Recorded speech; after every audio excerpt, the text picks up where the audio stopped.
Hey everybody, welcome back to Life with Lolo. It is time for my weekly recap of 911 Lone Star. This is season 1, episode 4, and it was titled Act of God.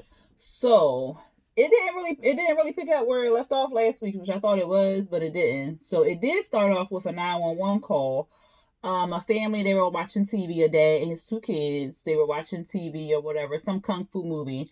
And the little girl was cute. She was like, mom doesn't promote like people kicking and karate chopping and all this stuff. So the dad was like, you know what, this is dad's house. We here to have fun, stay up late, eat cheese puffs all night. Like, we here to just do it and have a good time. Next thing they hear the siren. So it's a tornado warning siren or whatever. And the little girl, she's scared. And the dad, like, okay, that's the alert to, just kind of get down and, hunker down or whatever. The little girl was like, okay, or whatever. So then he takes them and puts them in the tub, in the bathroom in the tub. The little girl like, well, what about, I forgot what the cat's name was. We're going to call the cat Whiskers. What about Whiskers? He was like, Whiskers going to be all right. No, he's going to be scared. We have to get him. So dad was like, all right, let me go get this damn cat. So he closed the bathroom door, tell them to stay in the bathroom. He go out there to the living room to get the cat. The cat hiding underneath the couch or whatever because the cat's scared. So he like, come on, Whiskers, let's go. Come on, I'll give you all the cheese puffs you can get. The cat like, no, F you and them cheese puffs. It's a tornado. I'm standing in this couch. And then we see like the tornado. What is that? The tornado is getting close to the house. It done got to the house. It done ripped the roof off. The kids in the bathroom screaming. A tree come in. The dad like, oh my God, he's screaming. Then he get knocked out. And then it played, it said 12 hours before. So we see Cap, he at the chemo place getting his treatment done. And the old dude, Wayne, he, because Wayne liked to talk. Wayne was talking to him and stuff, and he was asking him about, how it went, him coming clean to his crew and stuff. And he was like, who said they was doing that? He was like, oh, my bad. That was me who had suggested that or whatever, but I see you ain't do it. And he was like, no, I ain't really do it or whatever. So he was just like, when you gonna do it? Like, when you gonna tell him and stuff? Or you felt, he was like, when you gonna do it? He don't really know, whatever. So then he said something about, well, I also said you was gonna go crazy. He was like, yeah, I did go crazy. And he was like, now you feeling guilty about it? No, not really. I'm not really feeling guilty. So then he was talking about feeling something like feeling ashamed or something. And Wayne was talking about cancer don't have a face, cancer don't have no name, no discrimination, and nothing like that. Anybody can get hit with cancer, and he just got to kind of face it. And then he knows that he probably is questioning like, why me? And Kat was like, no, I had those questions when I was hit with 9/11. So he was like, oh, yeah, he was like, you was in 9/11 and stuff. He was like, yeah, I was or whatever. He was just like, then he named the station. I cannot, and I did not write it down. He named the station that, most of the people died in that or whatever. And he was like, Wayne was like, well, you're a hero and stuff. And he was like, no, the people who were heroes, they died in that, the collision and stuff. And he was like, and it sounded like you still there with them. And he was like, yeah, I'm working on it or whatever. So that was it for that. Then we see Jude, he in his house, he playing Call of Duty or something, child. And his wife come in and she was just like, you was loud. I was like, he was loud, trying to talk to the people on the mic. So he was like, all right, give me 10. So she starts talking because she about to go to Bible study and stuff. And she asked him when he going, join her for church and stuff. So he mad with God or whatever. He questioned God on why, his team died and stuff like that, and was saying like, they weren't there for, well, he wasn't there for his crew. If he was, then his crew wouldn't die. But we all know, like, death happens. So, but he not, he not rationalizing it correctly or whatever. So, she was like, Judd, now, like, I understand that you got questions, stuff like that, but you gotta come back in. When you come back in, the pastor been asking about you and stuff, and he worried about you. And he basically like, I don't know if I'm gonna even come back or whatever. And she like, what what you talking about? He like, well, I don't know, because I'm kind of upset right now, and I don't really feel like going in there praising my hands up to some with the half wits or something he said. And she was like, oh, so now you think I'm a half wit? He was like, baby, I wasn't talking about you. I was like, but you had said like the people in the church half wits, and she in the church, and so she felt like he was talking about her. So she was just basically like, look, you need to get yourself together, figure it out, and not be worried about that game right now that you playing. So Jude was like, all right, baby, peace. And so she laughed. And he went back to playing that game. I said, he ain't miss a beat. Then we see Michelle. She at her mom's house. Her mom cooking. They talking about, Michelle, the mama was talking about Michelle getting out because she don't have no fun no more. She don't date. All she worried about is the sister, finding the sister's killer and stuff like that.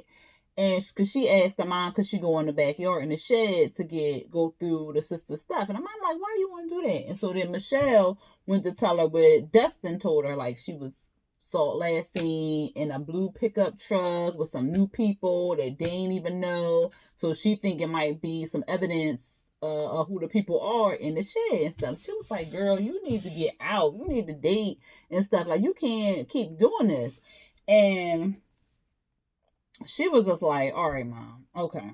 And so then they heard the storm picking up and stuff. So she was just basically like, all right, I gotta go because the storm about to pick up. I'm sorry, mom. So then she left. Because her mom was basically like, well, why don't you just leave it up to the police? But Michelle, she want to find out what's going on because I think she feel guilty that she didn't pick up the phone when her sister called all those times or whatever like that, and she wasn't there to help her. So I think the main reason why she's so invested, I mean, yeah, she invested because it's her sister, but she really, really invested because she feels guilt, some kind of guilt, which, I mean, I don't think it was, well, we don't know, but I don't think it got nothing to do with Michelle. It just had something to do with her sister. Anyway, we see the crew, they in the kitchen or whatever. Chicago, he done cooked some rigatoni, and everybody like, well, how spicy is going to be? Because I don't really like spicy and stuff. And then Judd, he got an attitude because he just got in it with Grace. He don't want to talk about it. The storm started picking up and stuff, or it was on the news that the, tornadoes, was all these tornadoes hitting everywhere.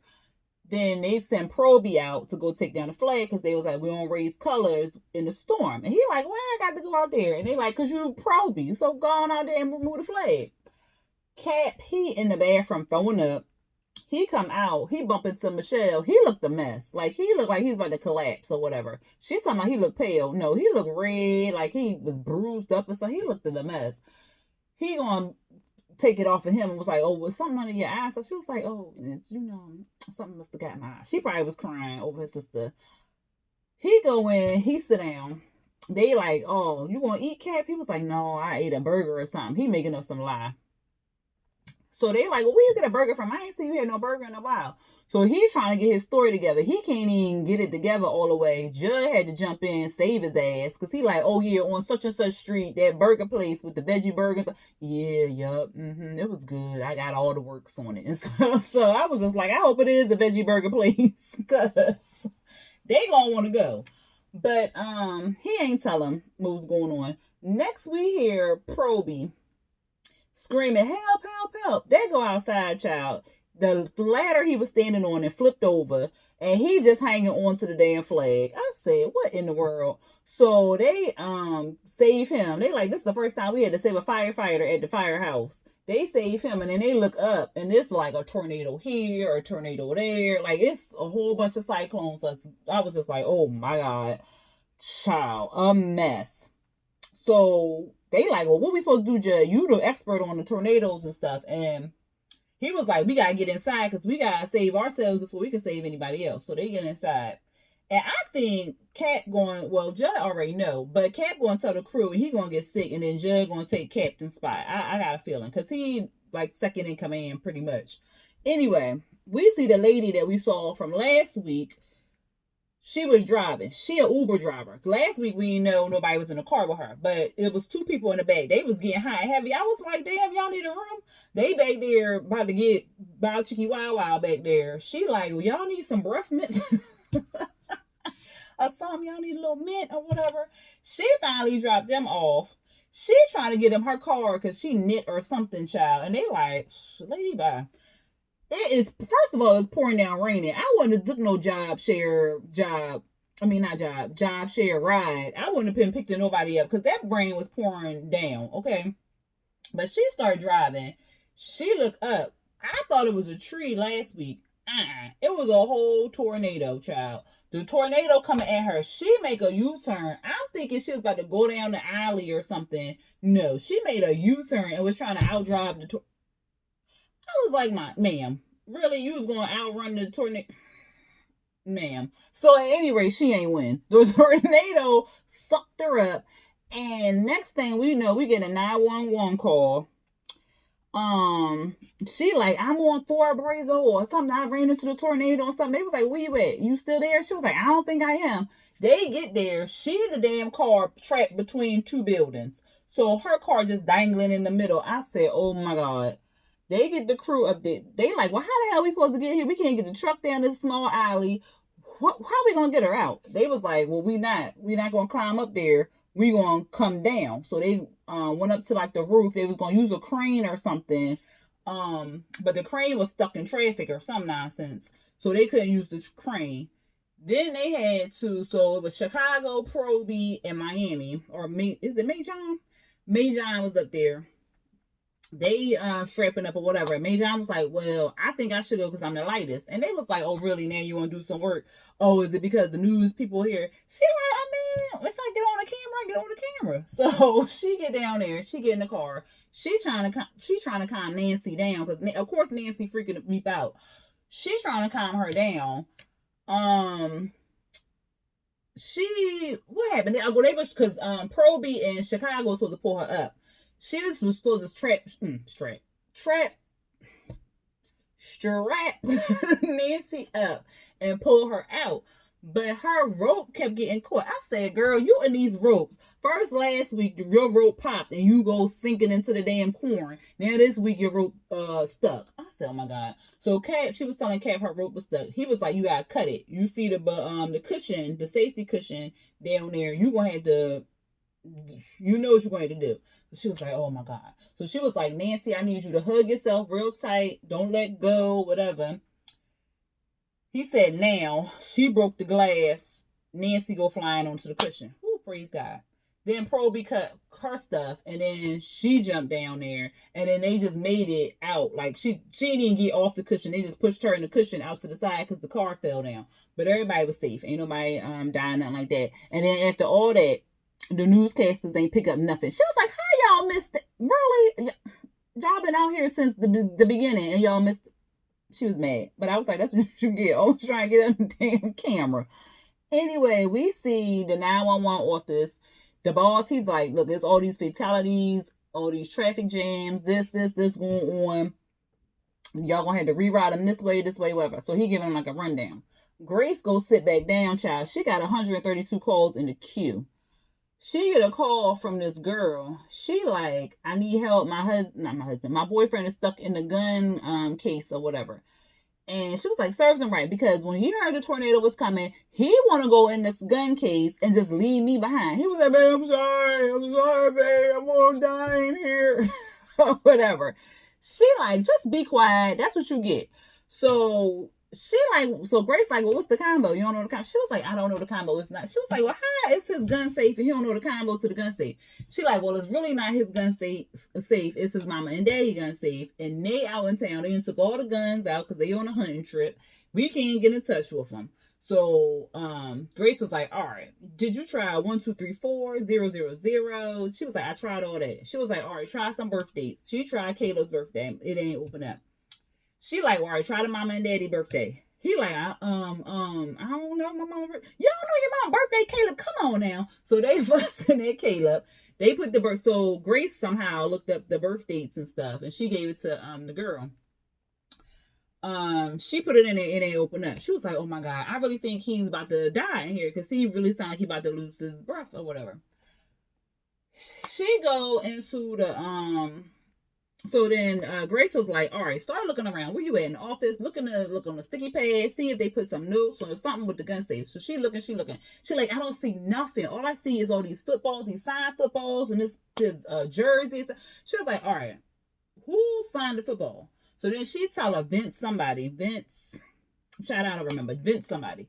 So she was like, okay, try 2005. She was like, all right. She go there, she put it in, it opened up. She was like, how you know that? Or whatever. She was like, because he won the championship and blah, blah, blah in 2005.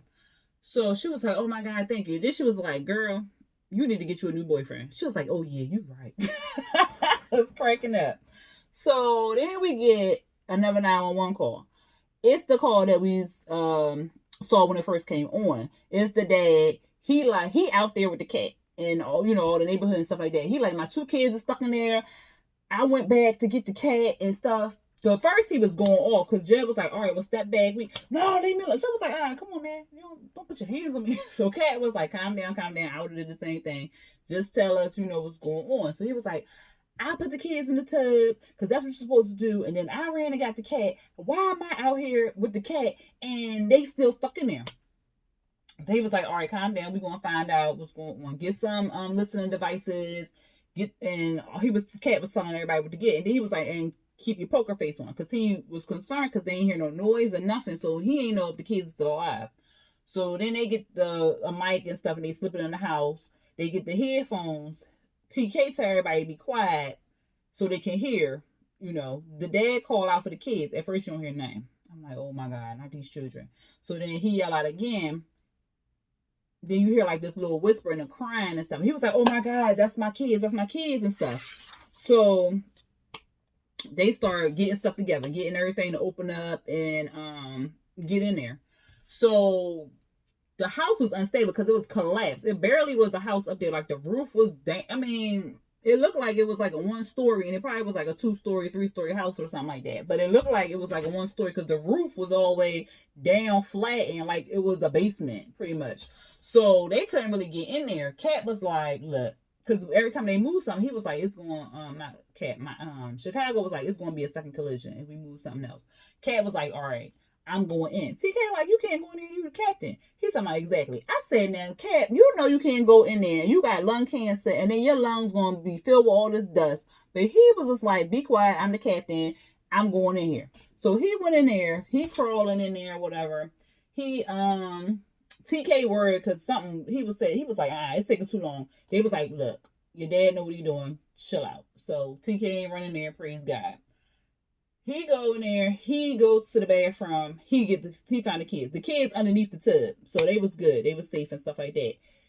He was going to get them out. The house collapsed some more, child. So they like that. They was like, Captain Strand, come back, come in, call in or whatever. He wasn't saying that. Is your mic broke? But anyway, then TK worried. So he like, Dad, you all right? Then, like, maybe like 2 minutes passed or something like that. Then he was like, everything's fine. Nobody's hurt. We all here. Blah, blah, blah. So he get out. They like, oh, yeah, everybody's celebrating because, the kids okay. The dad hugging the kids, loving on the kids and stuff like that. Michelle comes. She take the kids to the side. They fine. Next, the dad go over there to say thank you to Cat. And he collapsed. Child, Michelle rush over there. He bruised up. So he got like a whole bunch of internal bleeding. He bruised up to the high heavens, and she like, oh my God, he must have ruptured his spleen and his kidneys or whatever. They like, he got a weak pulse, and then they was like, his pupils is dilated or whatever. I said, as soon as they said that, I was like, he gone. They tried to do CPR, but that man was already gone before they started CPR. He was gone. He bled out pretty much. And Michelle was like, why he ain't say nothing? And Kat was like, he wanted to save his kids. And she was like, well, if he would have said something sooner, we could have helped him and stuff. And so then the kids was watching the dad die. Then the newscasters, I was just like, the news reporters, they gonna have the camera on the man dying. But you couldn't have the child. Mijan finally was like, you're doing too much. Cut that out. Like, no, you're not about to get this man's death on camera. And then his children going to see that and it's going to replay over and over again. So I was happy she had stopped them. They get back to the fire station. Everybody down and stuff like that because the dad died and stuff. And, like it was a somber day. So Cat go over there to talk to Proby, and Proby was feeling down in the dumps because he was like, well, I really ain't do nothing. I was just handing out water and stuff. And he was like, well, you gotta let that out. Like, you gotta talk about it, let it out. Don't hold that in because it will eat away at you or whatever. And then, Proby kind of, talks about, he was like, because those kids just watched their dad die and stuff like that. And then Kat was like, look, you can't beat yourself up. Don't beat yourself up. It was nothing that you could do. Like, it was his time. So then we see Cap, he's showering, and he got gel his head, take 20 minutes to gel his hair up. Jude coming there clowning him and stuff.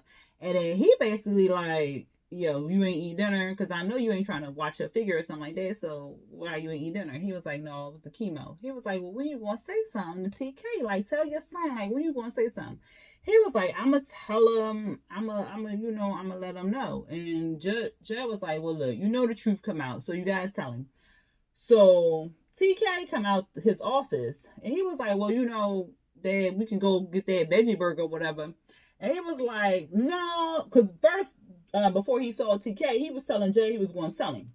Then TK come out the office and he was like, we going to get that veggie burger and stuff. No, I got all this paperwork to do.